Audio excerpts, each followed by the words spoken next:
So in this video, I wanted to showcase how I created the best picture profile to shoot and publish.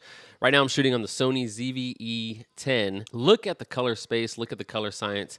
In my opinion, I think it looks great. So to break it down, this is what I have. I have one key light, I have an ND filter on the camera, and I'm using a USB-C mic to get direct audio. So with that auxiliary cable, all I'm doing is running it to my camera and the mic jack.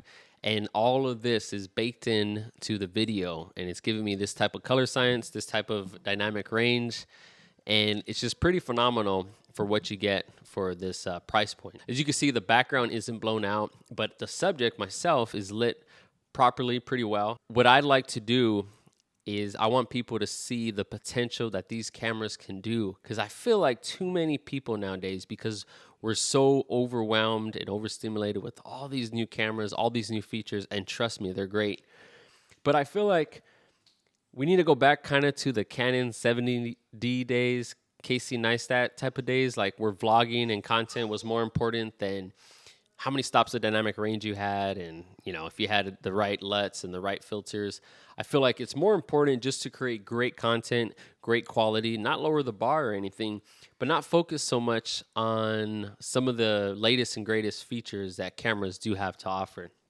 Now, don't get me wrong, there is a place for that. If you're shooting very professional, high cinema grade level quality, then you are going to need those features. Now, let's be real. If we were to give Christopher Nolan a Sony ZV-E10 and one of us here on YouTube, content creators, whether you're big or not, an Arri Alexa Mini, fully loaded, like anamorphic lenses, V-mount batteries, a crew even, I'm pretty sure I could bet against myself that Christopher Nolan would create a better film with the Sony ZV-E10. He just has that skill set compared to us. And that is a perfectly proven point, that if you were to give an amateur the best gear and then give Christopher Nolan amateur gear, he would still create better content, better quality, better visuals, everything about it. It's not always the gear, but the person behind the gear that is utilizing the gear, the space, the technology. I think we forget the level of technology that we have in our phones, and also that we have in these budget-friendly APS-C style cameras.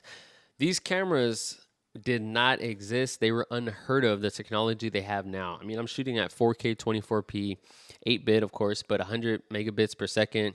I could get great dynamic range, and I feel like, especially with lighting, a lot of people tend to forget, like, oh, I need a low light king, I need a low light king, I need this, I need that. And everyone's, checking low light. And I get it. If you're in that situation where you're shooting documentary style and you're always in the wilderness and dark hallways or jungles and forests and all that, you probably are going to need a nice low light setting. But let's not forget that the best and some of the biggest Hollywood films we've ever watched to date, you and I, were all shot on Super 35. I mean, we got movies like Blade Runner. It's a phenomenal look, phenomenal color science. As content creators, it goes to show that we have to put in a little bit more work into the lighting, into the staging, and setting up the scene to make it look cinematic. We can't treat our cameras like a phone where you just pull it out and shoot. This whole setup I have is under $2,000. Camera was $700, the lens was $700, that's $1,400. The light was $100 and the mic was $50. So you kind of do the math there in the tripod. It's maybe like $1,800, and you're getting this type of quality setup. Now, if you're just starting off, shoot by a window. You're not going to have accurate colors all the time. The sun may be off, it may be cloudy, maybe a sunny day. That you're going to have to figure out in post.